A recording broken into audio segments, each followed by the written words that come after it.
Welcome to Babu G Stories.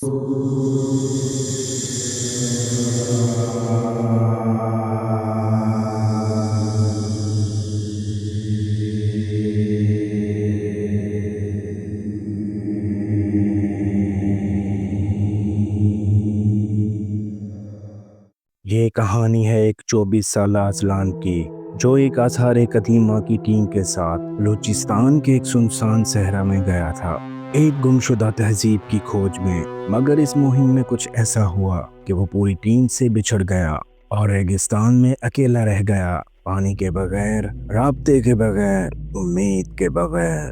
گرمی اپنی انتہاؤں پر تھی، سورج کی تپش اذلان کے چہرے کو جلا رہی تھی۔ وہ کیمپ سے صرف 1 کلومیٹر دور نکلا تھا، مگر ایک چھوٹا سا ریت کا طوفان آیا اور سب کچھ بدل گیا۔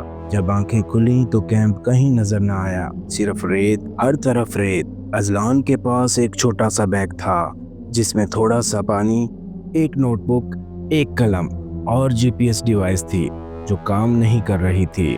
شاید سب کچھ ختم ہو گیا ہے، اس نے خود سے کہا، مگر اسے یاد آیا دادا کی کہانی، جب وہ ہندوستان سے ہجرت کر کے آئے تھے اور 3 دن پیدل ریگستان پار کیا تھا بغیر پانی کے۔ ہماری نسل کمزور نہیں، اذلان نے خود کو تسلی دی۔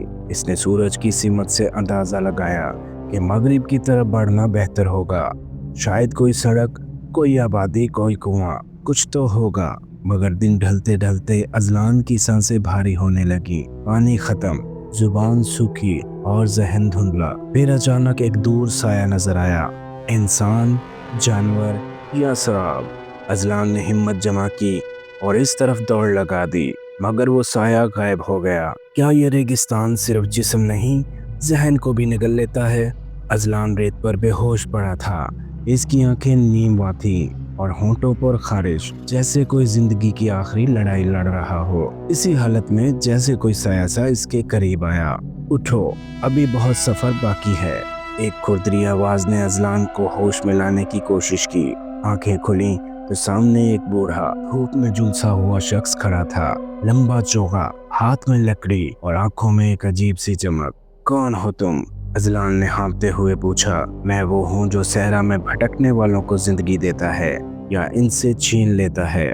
بوڑھے نے اذلان کو سہارا دیا، اسے ایک چھوٹے سے خیمے تک لے گیا جو ریت کے ٹیلوں کے درمیان چھپا ہوا تھا۔ وہاں پانی تھا، نمکین لیکن زندگی بخش۔ وہاں کھجوریں تھیں اور ایک دیوار پر عجیب نقوش۔ یہ کہاں ہے؟ اذلان نے حیرانی سے پوچھا۔ بوڑھا بولا، یہ اس تہذیب کا بچا ہوا حصہ ہے جسے تم ڈھونڈنے آئے تھے، اگر دنیا اسے قبول نہیں کرے گی۔ اذلان نے نوٹ بک نکالی، لکھنا شروع کیا۔ اسے لگا جیسے وہ کسی بڑے راز کے قریب پہنچ چکا ہے۔ وہ نقش، وہ نشان، کہیں نہ کہیں اس نے پہلے بھی دیکھے تھے۔ مگر تبھی اچانک ایک زوردار دھماکے کی آواز آئی، زمین ہلی، ریت اڑنے لگی اور خیمہ گرنے لگا۔ بوڑھا چیخا، وہ آ گئے ہیں، وہ جو راز کی حفاظت کرتے ہیں۔ اذلان کو کچھ سمجھ نہ آیا، لیکن اس نے فوراً بیگ اٹھایا اور بھاگ کھڑا ہوا۔ ریت کا طوفان اس کے پیچھے تھا اور اذلان آگے۔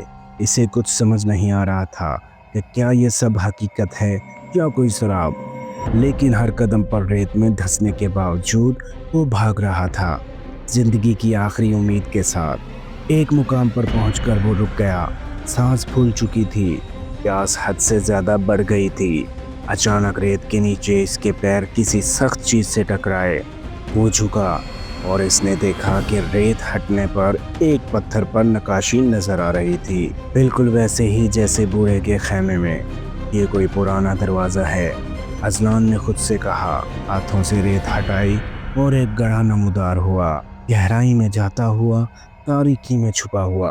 دل کی دھڑکن تیز، لیکن تجسس اور بچنے کی امید نے اذلان کو نیچے اترنے پر مجبور کر دیا۔ اندر داخل ہوتے ہی ایک ٹھنڈی سی ہوا نے اس کا استقبال کیا۔ دیواروں پر پرانی تحریریں، کمرے کے بیچوں بیچ ایک پتھر کی میز اور اس میز پر پڑی ہوئی بوڑھے کی لاش۔ نہیں، یہ کیسے ممکن ہے؟ وہ تو زندہ تھا۔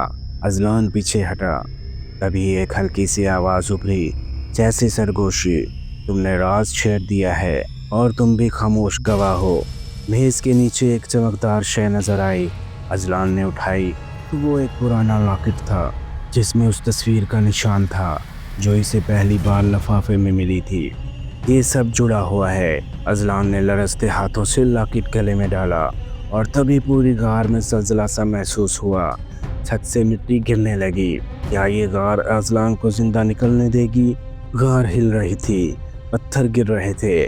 اذلان نے لاکٹ مضبوطی سے پکڑا اور ایک ستون کی اوٹ میں چھپ گیا، لیکن اس کی نظریں مسلسل میز پر جمی تھیں، وہاں جہاں کچھ اور چھپا ہوا لگ رہا تھا۔ ایک لمحے کو ہمت جمع کر کے وہ میز کے نیچے گیا، لاکٹ کو میز کے درمیان میں بنے ہوئے ایک گول خانے میں فٹ کیا۔ اچانک زمین رک گئی، دیواروں پر لکھی تحریریں چمکنے لگی، ایک خفیہ دروازہ کھلا۔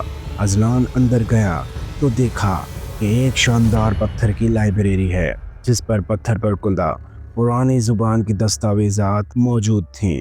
ایک گمشدہ تہذیب کا ریکارڈ جو ہزاروں سال پرانا تھا۔ ایک قدیم تختی پر لکھا تھا، ہم وہ ہیں جنہوں نے صحرا کو شہر بنایا اور پھر خود کو زمین میں دفن کر لیا تاکہ آنے والی نسلیں ہمارا غرور نہ دیکھیں۔ اذلان کی آنکھیں بھر آئیں۔ اس نے کیمرے سے تصاویر لی، نوٹس لکھے اور لاکٹ واپس لے کر باہر نکلنے کی راہ ڈھونڈی، لیکن غار دوبارہ لرزنے لگی۔ اب کی بار تیزی سے اذلان بھاگا، اندھیرے میں دوڑتا گیا، لاکٹ کی چمک سے اسے راستہ ملتا رہا۔ آخر کار وہ ایک دوسری سمت سے باہر نکلنے میں کامیاب ہو گیا، لیکن وہ صحرا کا علاقہ بالکل نیا تھا۔ دور دور تک انسان کا نام و نشان نہ تھا۔ 3 دن اور گزرے۔ آخر کار ایک سرچ ہیلی کاپٹر نے اسے تلاش کر لیا۔ جب اسے کراچی لایا گیا تو وہ کمزور ضرور تھا، مگر اس کی آنکھوں میں علم کی ایک روشنی تھی۔ چینل پر خبر چلی، ایک کھوئی ہوئی تہذیب کا سراغ، نوجوان ریسرچر اذلان کی ناقابل یقین داستان۔ مگر اذلان جانتا تھا سب کچھ وہ دنیا کو نہیں بتا سکتا، کچھ راز ریت میں ہی دفن رہنے چاہیے۔